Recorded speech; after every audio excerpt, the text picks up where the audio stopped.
Una joven llena de sueños, con un futuro brillante en la arquitectura, cayó en una trampa mortal tendida por alguien que decía quererla.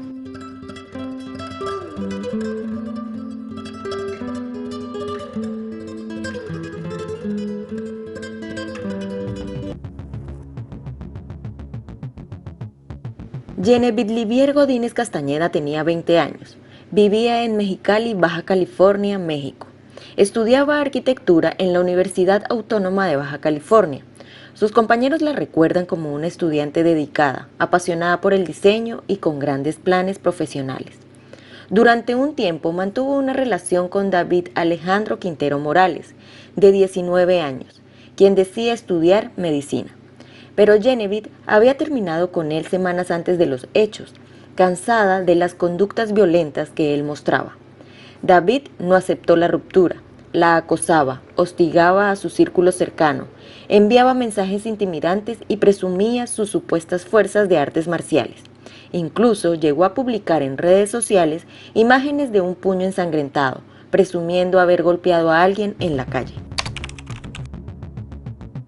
Según las investigaciones, el 31 de julio de 2020, Genevieve recibió un mensaje inesperado de la madre de David, en donde le pedía que fuera a su casa para revisar unas estructuras del inmueble, ya que quería hacer remodelaciones. Para Genevieve, aquello sonaba como una oportunidad valiosa, un trabajo relacionado con su carrera.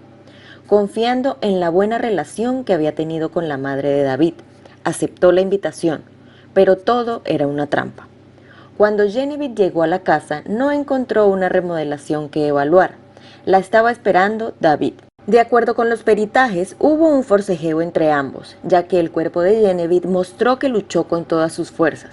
Lo rasguñó, lo mordió en el pecho, trató de liberarse de la agresión, pero nada fue suficiente. La causa fue asfixia por estrangulamiento.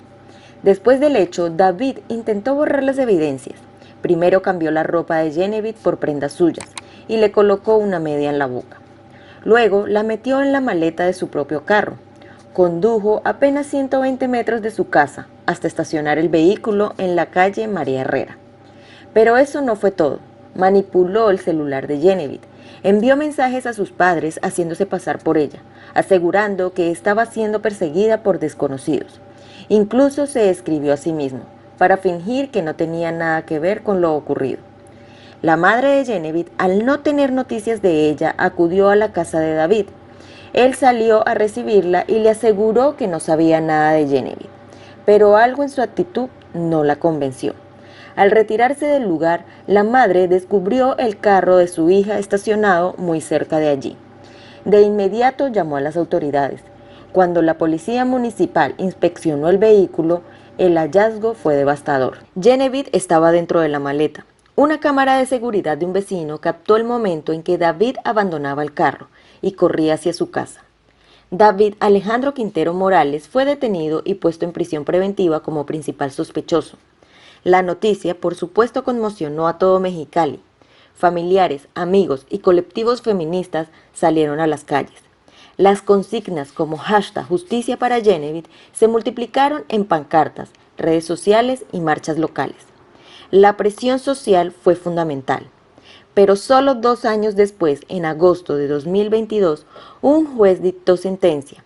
David Alejandro Quintero Morales fue condenado a 23 años y 4 meses de prisión por femicidio. Y bueno amigos, así llegamos al final de la historia de hoy. La historia de Genevieve Godínez es una herida abierta que nos recuerda lo urgente que es actuar antes de que la violencia escale. Nos habla de la necesidad de redes de apoyos, de protocolos policiales, judiciales sensibles y de una sociedad que no calle, que acompañe y que nunca olvide a las víctimas. Nos vemos en un próximo videito amigos, gracias por elegir ver este video entre tantos. Si esta historia te hizo reflexionar, te invito a que te suscribas, dale me gusta, comparte y comenta. Me gustaría conocer tus opiniones siempre con respeto hacia las víctimas y sus familias. Tenemos que promover a la reflexión y sobre todo conciencia. Y recuerden, si tocan a una, nos tocan a todas. Dios los bendiga a todos y hasta la próxima. Adiós.